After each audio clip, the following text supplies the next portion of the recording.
Welcome. What you're about to hear is one of the greatest love stories ever written. But here's the thing, it doesn't feel like a love story. Not at first. Feels like a war story. Because that's what it is. Ernest Hemingway wrote A Farewell to Arms in 1929, drawing from his own experience as an ambulance driver on the Italian front during World War I. He was 19 years old when he was nearly killed by a mortar shell. He was 20 when he fell in love with a nurse who would never be his. He spent the rest of his life trying to put that experience into words. This is what he came up with. A story about a young American man named Frederic Henry. About a war that makes no sense. About a woman named Catherine Barkley who is the only thing in that war that does make sense. And about the price you pay for loving someone when the world is trying to kill everything. Let's begin. In the late summer of that year, we lived in a house in a village that looked across the river and the plain to the mountains. That's how it starts. Simple. Almost peaceful. The river was clear and fast. The mountains in the distance were brown and bare. And through the village, day and night, troops marched. Their boots raised dust that settled on the leaves of the trees. The leaves fell early that year, stirred loose by the passing of soldiers, and the road would be empty for a moment, white and bare, and then more soldiers would come. There was fighting in the mountains. At night you could see the artillery flashes like summer lightning, but the nights were cool, and somehow it didn't feel like a storm. When the rains came in autumn, everything changed. The roads turned to mud. The troops marched in their gray capes, hunched forward, their rifles wet. The carts and motor trucks splashed through the muck. And with the rain came the cholera. It swept through the army like a rumor, and in the end only 7,000 men died from it. Only 7,000. That's the first sentence of this book that hits you like a punch. Not because it's dramatic, because it's said so quietly, so matter-of-factly. Only 7,000. This is a world where 7,000 dead is an afterthought. The man telling us the story is Frederic Henry. He's an American, young, educated, somehow ended up as a lieutenant in the Italian Ambulance Corps before the United States was even in the war. He doesn't give us much explanation for how he got there. Just, he was in Italy and he spoke the language. He's not heroic. He's not a coward. He's something harder to define.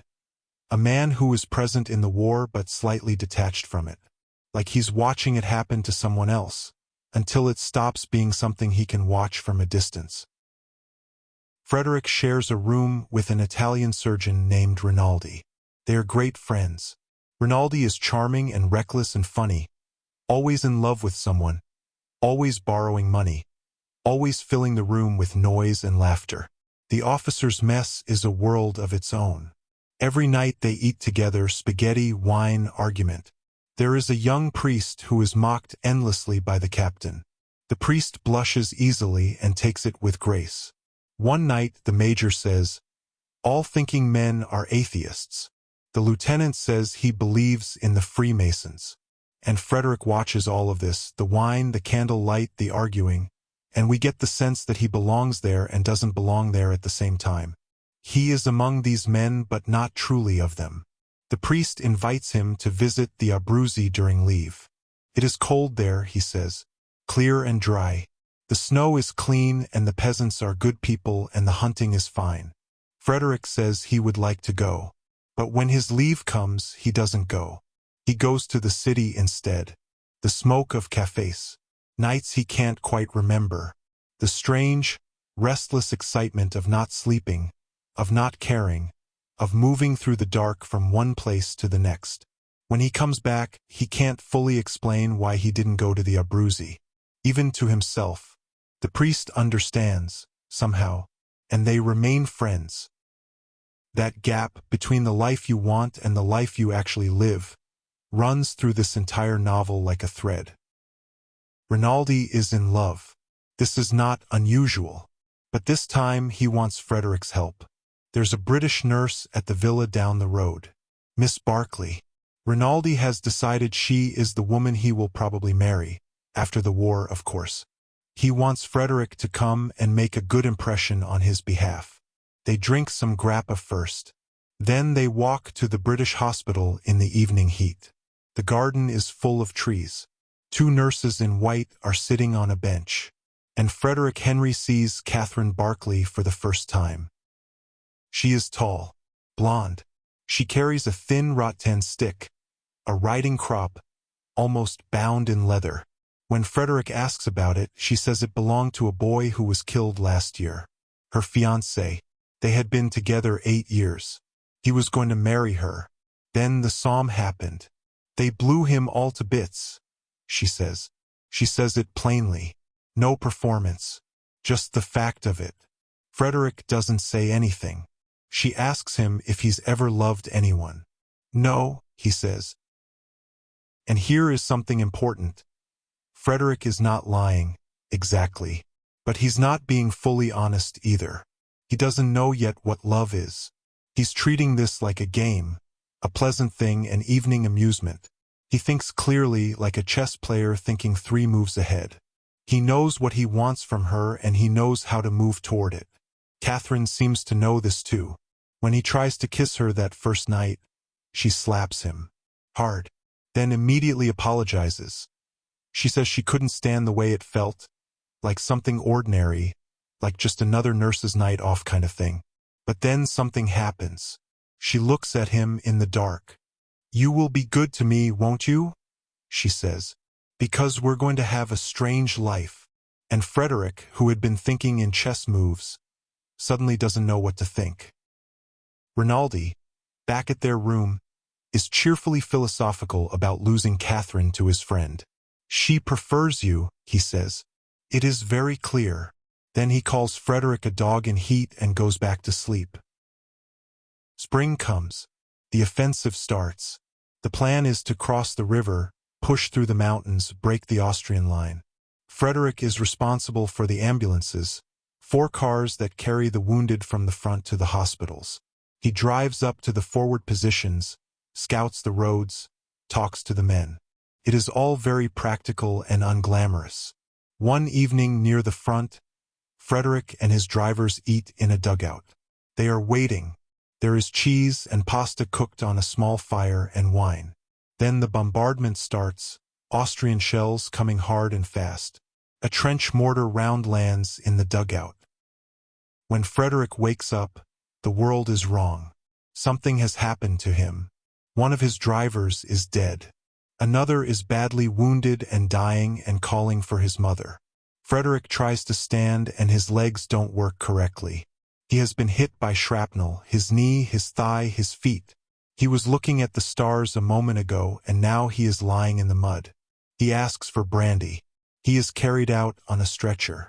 He floats in and out of consciousness. He is brought to a field hospital, then transferred to a better hospital in Milan. And it is there, in Milan, that Catherine Barkley arrives as his nurse. The hospital in Milan is large and bright. Frederic is put in a room with windows that look out over a garden. His legs are in bad shape. The surgeons debate about the knee, whether to operate now or wait 3 months for the wound to drain. Wait 3 months and then they'll operate? Frederic says. In 3 months the war might be over. It is unlikely, the doctor says. Frederic finds another surgeon who agrees to operate right away. And then Catherine is there. She comes in on duty in the evening. She stands at the door for a moment before he sees her. He says, "Hello." She says, "Hello."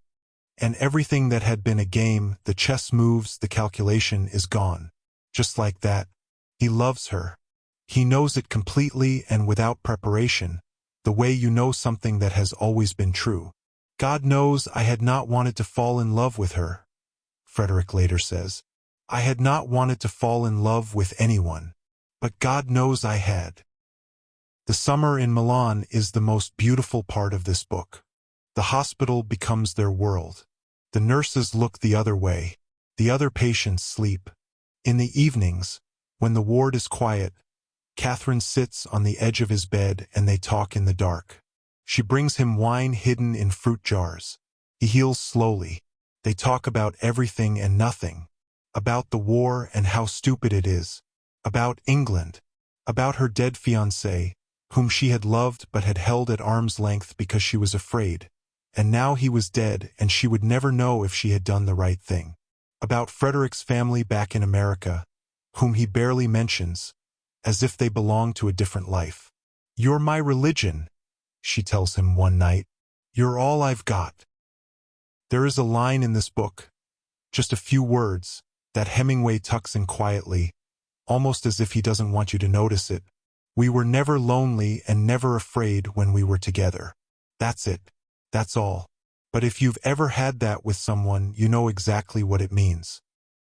Frederic and Catherine go to the races with friends. They eat at restaurants. They walk in the park in the evenings. He recovers, first on crutches, then with a cane, then without. He begins to move through the city like a man with somewhere to be. He has somewhere to be. He has Catherine. Then she tells him she's pregnant. "You're not worried, are you?" she says quickly. "Please don't worry. You mustn't worry." "I'm not worried," he says. "Are you sure?" "It doesn't worry me, but I'm afraid to worry you." "I won't worry." "Then it's all right." They sit together quietly in the dark hospital room. Outside the rain is falling. "I'm afraid of the rain," Catherine says. "Why?" "Because sometimes I see me dead in it." She pauses. "And sometimes I see you dead in it." The rain keeps falling. She cries a little. Then she stops. But outside it keeps on raining. That image, the rain, is going to follow this story to its end. Autumn comes and Frederic's leave runs out. He has to go back. The war on the Carso is going badly. The offensive that was supposed to break the Austrian line has stalled. A British officer at the club tells Frederic that everyone is cooked. The Italians, the French, the British, all cooked. The only question is which country will be the last to realize it. Frederic leaves Milan. He leaves Catherine. He takes the train north toward the front. They have made promises. She will get transferred to a hospital near the front. They will find a way to be together. After the war, they will go to the mountains. After the war, everything will be possible. After the war. He goes back to his post. His friend Rinaldi has been working without rest. The surgeries never stop. He is beginning to crack. He has developed a darkness that wasn't there before. A bitterness, an exhaustion that goes deeper than tiredness. "There are no more heroes," Rinaldi tells Frederic one night. "There's only us and the war and the dead." The priest is still there, still gentle, still believing in something. And Frederic, who has never been religious, finds himself almost envying the priest's faith. "Don't you ever pray?" the priest asks. "Sometimes, when I'm very frightened."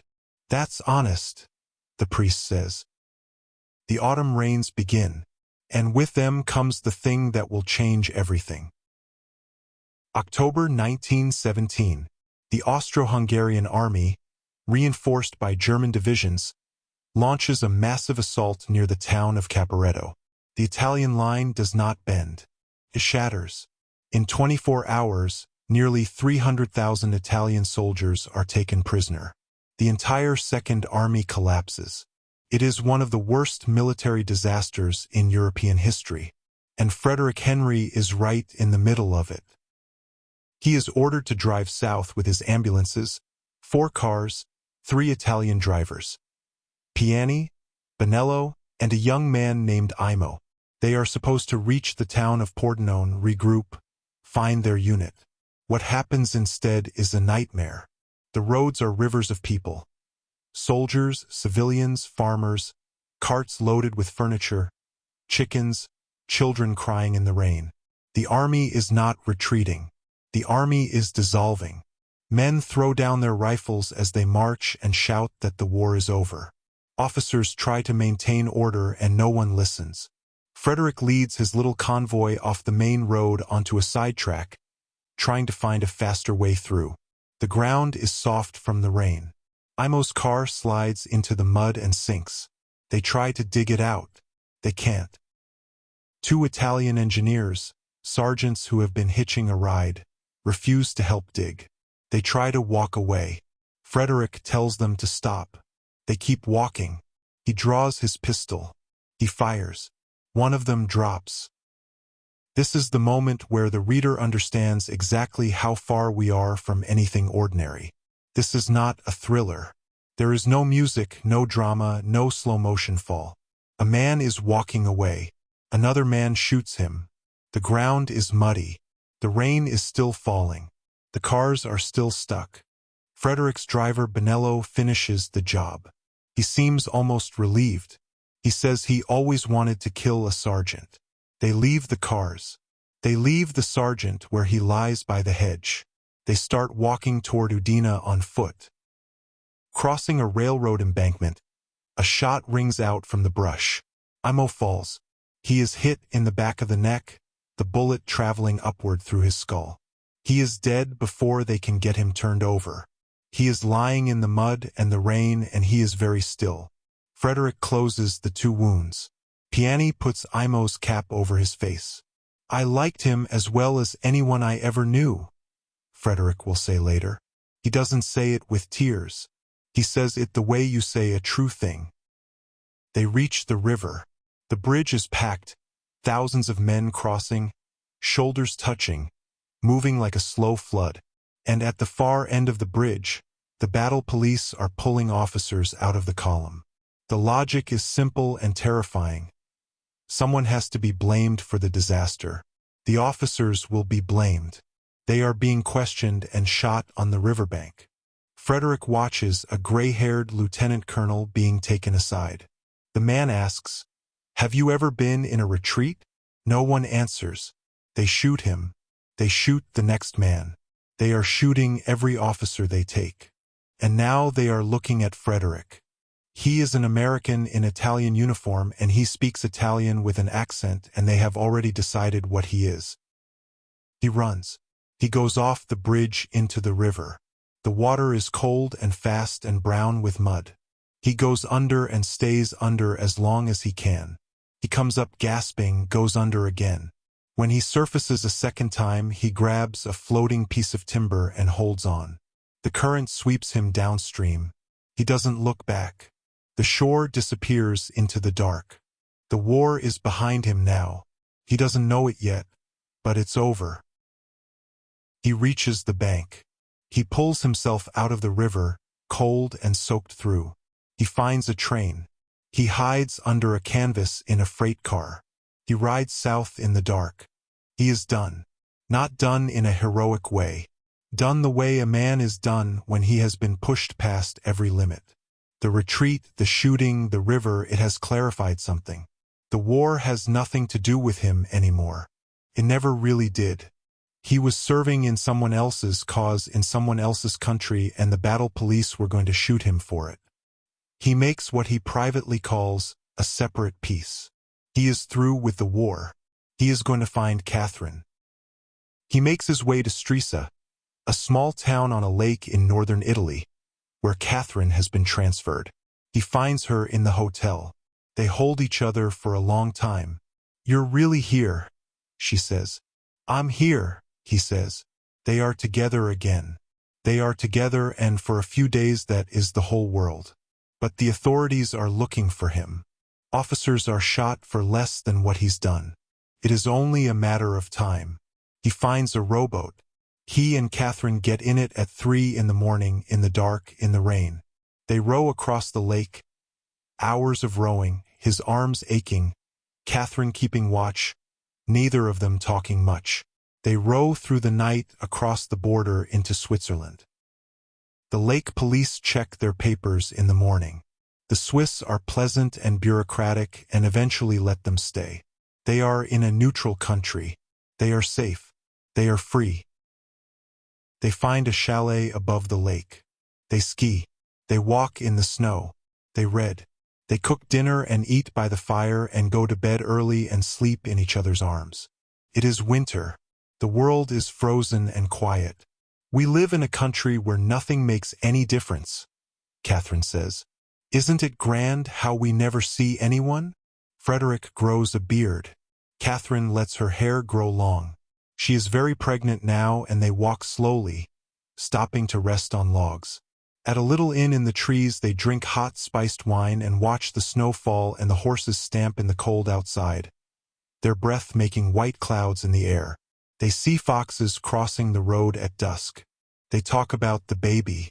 They talk about after the war. They talk about where they will live and what they will do and how everything will be different when it is over. They are very happy. Here is the thing about this section of the book, and you need to know this if you're going to understand what comes next. Hemingway makes you feel the happiness. He doesn't write it extravagantly. He doesn't use big words. He just describes two people in a mountain chalet who love each other and who are, for a few months, completely safe. And you believe it completely. You settle into it. You start to think, maybe this is how it ends. Maybe they make it. That is exactly what he wants you to think. In March, the weather breaks. The snow turns to rain and slush. Catherine is due soon. They come down from the mountain and move into a hotel in Lausanne, near the hospital.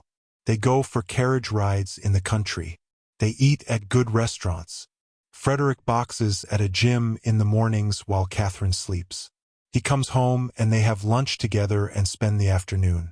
In the evenings they stay in their room. "I know we haven't had such a hard life," Catherine says one evening. "No," Frederic says. "But I want you to have girls after the war," she says quietly. "I want you to have a good life." He tells her he doesn't want anyone else. She smiles. Outside the rain is falling. One night, 3 in the morning, Catherine wakes Frederic. "I've been having some pains," she says. They call the doctor. They call a taxi. In the dark, on the wet stone steps of the hotel, they wait for it together. Catherine is excited. "I'm so glad it started," she says. "Now, in a little while, it will all be over." The hospital is clean and efficient. They check Catherine in. The nurses prepare her. Frederic sits in the hall and waits. The pains are regular. Then they slow. Then they come again. Hours pass. Frederic goes out for breakfast at dawn. A small cafe, a glass of white wine, yesterday's bread dipped in it, a coffee. He comes back. More waiting. He goes out for lunch. He comes back. More waiting. The afternoon stretches on. At 2 o'clock the doctor comes to find him. The baby is not coming naturally. Is not moving. The labor has stalled. There are 2 options.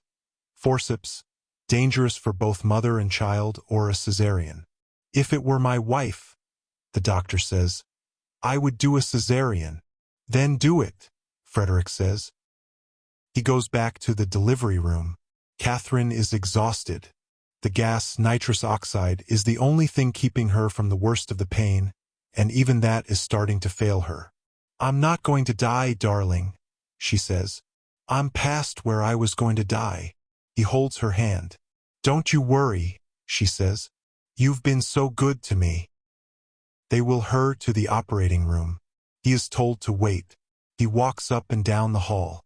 He thinks, she won't die. People don't die in childbirth anymore. That's what all husbands think. But what if she should die? She can't die. But what if she should? She won't. But what if she should die? What if she should die? He walks up and down the hall.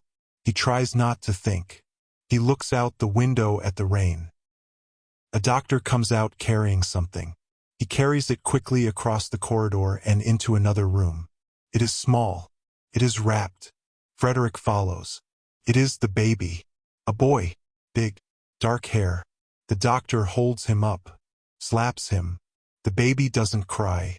Frederic watches. The nurses try to get him to breathe. The doctor works on him, urgent and focused. The baby doesn't breathe. He was strangled by the cord. He was never alive, not outside Catherine. Not in the world. Frederic stands there in the small bright room and feels nothing. No grief. Just the strange emptiness of a thing that didn't happen. "He nearly killed his mother," Frederic says. "It isn't the little darling's fault," the nurse says. He goes back into the hall. After a while, they bring Catherine out of the operating room. She is gray. The surgery went well, they tell him. She is resting. He can see her soon. He goes to a cafe. He eats. He drinks beer. He reads the newspaper about the German offensive in France. He watches other people. He tries to feel normal. Then a waiter tells him the hospital called. He goes back. He runs up the stairs. Mrs. Henry has had a hemorrhage, the nurse says. It is very dangerous. He waits. He prays. Please don't let her die. Don't let her die. Please, God. I'll do anything. Don't let her die. You took the baby, but don't let her die. Please, please, please. The nurse opens the door. He goes in. Catherine looks at him. She is gray and tired and very still. Poor darling, she says softly. You're going to be all right, he says. I'm going to die, she says. Then, after a pause, I hate it. He holds her hand. I'm not afraid, she says. I just hate it. The doctor comes in. He asks Frederic to wait outside for a moment. There is something he needs to check. Frederic waits in the hall. He comes back. She is unconscious. She doesn't regain consciousness. She dies. He sends the nurses out of the room. He stays with her for a while. He tries to find something of her in the stillness, but there is nothing there. It is like saying goodbye to a statue. He goes out. He walks through the rain, alone, back to the hotel. That is how the book ends. No final speech. No lesson. No comfort. Just a man walking through the rain in the dark. Ernest Hemingway never wrote the same way again after this book. He went on to write other great things. The sun also rises, for whom the bell tolls, The Old Man and the Sea. But nothing quite like this, because this book is a love story told in the past tense by a man who already knows how it ends. The whole thing, the happiness, the winter in the mountains, the hot wine in the little inn, the foxes at dusk, all of it is told from the other side of the loss, and that's what makes it so unbearable and so beautiful. There's a moment near the very end, when Frederic is sitting in the cafe waiting and drinking beer and trying not to think, that he remembers something. He had once found a log on fire in a camp, and it was full of ants. As the log burned, the ants ran toward the fire, then away from it, then toward the end, and then they fell off into the flames. He thought about lifting the log off the fire. He thought about saving them, but he didn't. He poured a tin cup of water on the log, not to save the ants, just to empty the cup so he could put whiskey in it. That's the universe of this book. Not cruel, not kind, just indifferent. And two people, Frederic and Catherine, who found each other inside it, and were briefly, completely, unguardedly happy. And then the fire came. A Farewell to Arms by Ernest Hemingway. First published 1929. Thank you for listening.